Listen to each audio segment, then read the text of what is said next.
got some unfortunate news for the owner of Chip Ganassi Racing, Chip Ganassi. See what I did there? He was fined $30,000 for violating NASCAR's COVID-19 protocols by bringing a guest into the Daytona International Speedway pit area. Not good, man. Not good. There was also a couple of other penalties too, but these aren't as big as Chip Ganassi, but I'll name them anyways. The crew chief of Christopher Bell, Adam Stevens, was fined $10,000 for one loose lug nut on the number 20 Toyota car. And Brad Keselowski's crew chief, Jeremy Bullins, was also fined $10,000 for the same exact reason to the number 2 Ford car. So, yeah, a couple of loose bolts there. And this was reported by ESPN's Associated Press. Man. See, let me go first with this, Mario, because see, like, I get it, man. You're a big, you own a racing thing or whatever, but like, you own a racing team or whatever, but you gotta follow the rules. You know what I mean? Like, you're the owner of this team. You run what goes on with this team. You pick the racers you want to race with you, and you break the rules, and that's gonna ruin your reputation. You know what I mean? That's why I always say. That's why we always say make the right decisions. Follow the rules, even though you don't like them. You gotta do it because it doesn't kill your reputation to do that, unless if you make accident.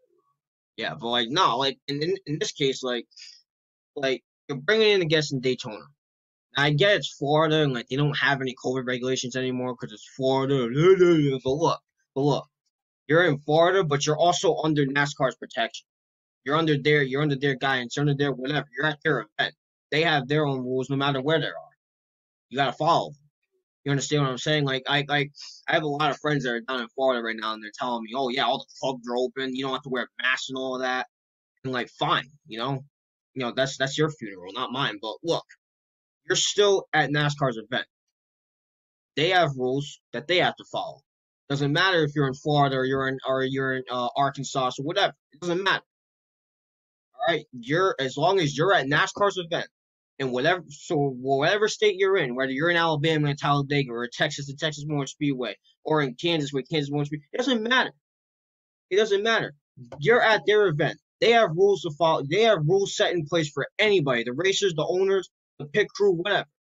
You got to follow them. Because if you don't follow those rules, more people are going to turn away from your brand because they're going to think, oh, yeah, you're breaking all these rules. Your reputation is kind of ruined at that point.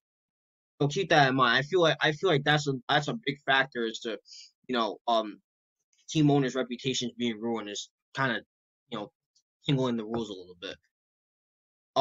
As for the lug nut situation, this one's interesting. I didn't know you could get fined for this until now. I didn't. There's some NASCAR rules that I don't know, and I didn't know this was one of them.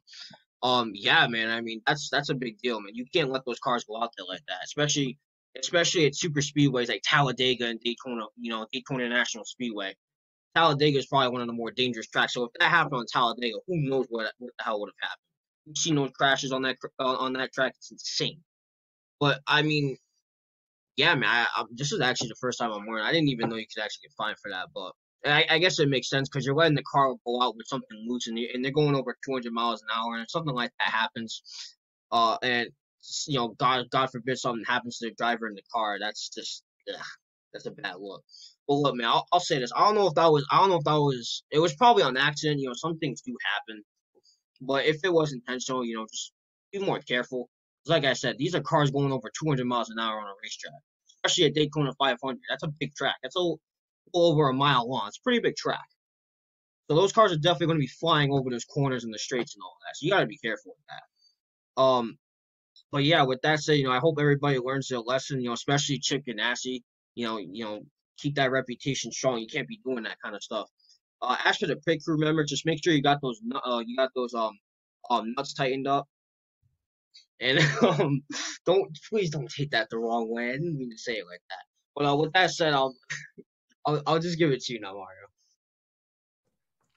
Yeah, well, I mean, everything you said, I completely agree with. I'll start off with like the COVID protocol. So, yeah, I mean, Chip Ganassi, I mean, look, this is a very minor violation, you know what I'm saying? But regardless, you still got to follow those protocols and rules. It's not like obviously we've done stories about, like athletes going out partying while COVID's going on without a mask. And I feel like those are a lot more serious. But again, regardless of how serious it is, Chip Ganassi, he did violate the rules of in the protocols of NASCAR, and so I understand why they fined him $30,000. So I understand that completely. One thing that I do want to mention, Nate, that you didn't mention was that the penalty for Ganassi Racing does not impact his two racers, Kurt Busch and Ross Chastain. So I'm glad that it's not affecting them due to the Okay. fact that they were actually following protocols and they were actually following rules. So I'm Thanks glad for because bringing we that up. had right, because we had this conversation back when the the high school football player attacked the ref. You remember when after he attacked the ref, the team got Yeah, eliminated the from the team. playoffs. Yeah, the team got eliminated. Right, Yeah, and I didn't feel like that was fair to them, because it's not like the team did anything wrong. You know what I'm saying? Like it was an action by one individual, and because of that, the whole team was affected. So I am happy that like Kurt Busch and Ross Chastain are not going to be like penalized at all for this. They can still race, and if they win, they still win. They still win. You know what I'm saying? That's a win on their record, opposed to like them being fined for something that they didn't do. So good job to NASCAR on sorting that out. As for the lug nuts, I completely agree with you again, 100%. Right. One lug nut could be the end of it. It could be a car breaks down. You never know what could happen. Some serious stuff. In NASCAR, like they say, like a lot, like NASCAR is one of the most dangerous sports there is. And like you see a lot of NASCAR drivers, they've gone in they've been in part of some serious crashes, and some of them have even gone to the hospital. Some of them have even died. Going back to like Dale Earnhardt Sr. Recently, the ones who've gotten hurt, Ryan Newman, when he got into that fatal car accident, and so that's why it's so important to make sure that the car is 100% good to go by race day, so stuff like this doesn't happen. So I completely understand. Yeah, I mean, this is one of the biggest times of the year, Nate. Daytona is one of the biggest races in NASCAR. In NASCAR, it's one of the biggest races of the year. So I completely understand it, Nate. So there's really nothing else for me to say. You covered everything right down the middle. I gave my thoughts on it because my thoughts really weren't any different than yours. So with that being said, I hope Chip Ganassi kind of learned, like, look, I shouldn't be bringing people on to the into the pits. I really shouldn't be doing that regarding COVID. And with that being said, hopefully he learned his lesson. I wish Chip Ganassi the best of luck in the future, and I wish every racer the best of luck heading to the future.